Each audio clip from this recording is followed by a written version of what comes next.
ازيكم يا جماعه؟ معاكم المهندس احمد من قناه حليم وتك. النهارده جالي اللاب ده. اللاب دوت كان فيه مشكله ان السوكت بتاع الهارد ديسك بتاعه مش موجود، ومش عارفين نجيبه، بتاع السوني فاي بتاع الموديل ده. ف حاولنا ان احنا نتصرف. ده سوكت المفروض ده المكان بتاع الهارد، تمام. السوكت بتاع الهارد مش لاقيينه، فحاولنا ان احنا نتصرف. ففي اختراع حلو قوي اسمه الكادي. ده بيتركب مكان السيد روم.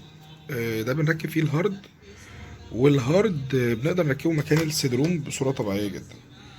بس كان في مشكلة عند صاحب اللاب دوت، ان هو في عنده مشكلة في المكان.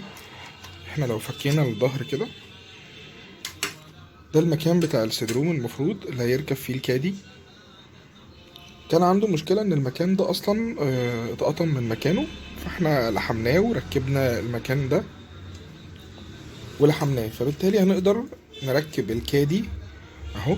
ده بيخش مكان السيد روم، ده مكان بتاع السيد روم لو عادلين اللاب، وبنركب الكادي في مكانه عادي جدا. البنات مع بعضها اهو، بيخش في مكانه مكان السيد روم بالظبط. بيتبيت كده يا جماعه مكان السيد روم بالظبط. بس وبنقدر نركب بقى الظهر بتاع اللابتوب، وبيبقى اللابتوب يشتغل معانا بصوره طبيعيه جدا.